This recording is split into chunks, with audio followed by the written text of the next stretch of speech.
उत्तराखंड में मस्जिद, मदरसा और दरगाहों को अब अपना इनकम टैक्स का हिसाब किताब देना होगा। राज्य सूचना आयोग ने आरटीआई के दायरे में इन सभी धार्मिक स्थलों और मदरसों को शामिल कर दिया है। इस पर जमीयत उलमा हिंद का क्या मानना है? हमारे साथ उत्तर प्रदेश जमीयत उलमा हिंद के कानूनी सलाहकार मौलाना काब रशीदी साहब हैं। सर, उत्तराखंड सरकार के इस फैसले को आप किस तरह से देखते हैं? देखिए, मदरसों से तो पहले भी अलग अलग राज्य सरकारें उनका डेटा मांगती रही हैं, उनकी इनकम क्या है, उनके अखराजात क्या हैं, और राज्य मानने के संबंध में अधिकृत है, उस पर हमें कोई आपत्ति नहीं है।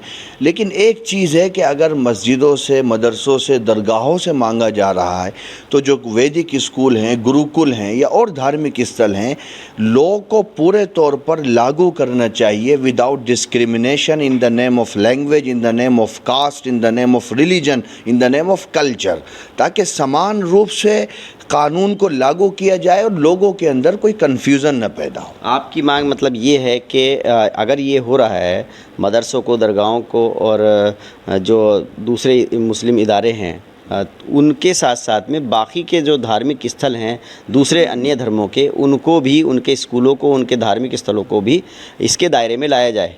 बिल्कुल, ये तो लॉ की सॉल है ना। लॉ किसी कम्युनिटी के लिए, किसी रिलीजन के लिए, किसी स्पेसिफिक एरिया के लोगों के लिए नहीं बनता है।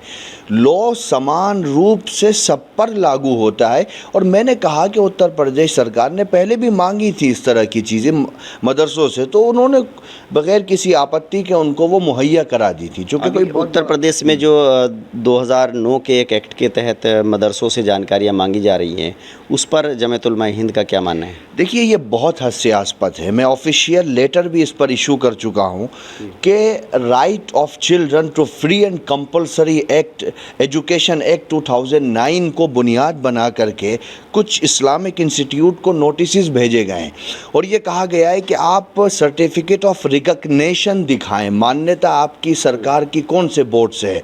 अगर आप नहीं दिखा पाते हैं तो एक्ट में जो सज़ा का प्रावधान है वो आप पर लागू होगा। हालांकि जो लोग नोटिस भेज रहे हैं, 2009 का जो एक्ट है उसमें सेक्शन 1 क्लोज 5 में खुद ये मेंशन है कि nothing content in this act shall apply to मदरसास इन वैदिक स्कूल। उसमें एक्सेप्शन है मदरसों का और वैदिक स्कूलों का।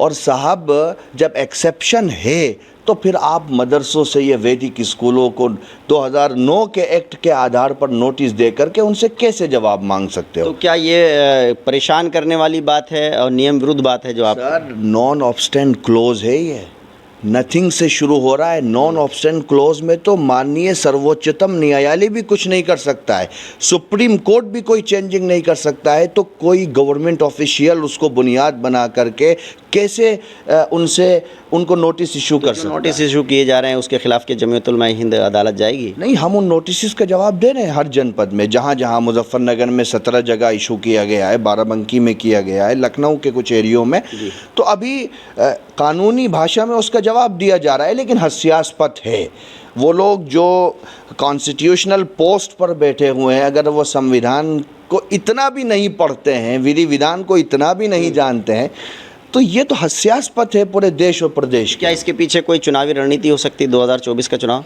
अब ये तो मैं नहीं कह सकता इसके पीछे क्या रणनीति हो सकती है, लेकिन इतना कह सकता हूँ कि कानून को पढ़ा नहीं जा रहा है। देखिए, जमीयत उलमा हिंद का कहना है कि अगर कोई कानून लगाया जाता है, लागू किया जाता है, लाया जाता है, तो उसका सभी वर्गों के लिए, सभी धार्मिक संस्थानों के लिए होना चाहिए, ना कि किसी एक धर्म विशेष के लिए इस तरह के नोटिस या इस तरह का कानून जो है वो लाया जाए। Ubaidur Rahman, ABP news network, Moradabad.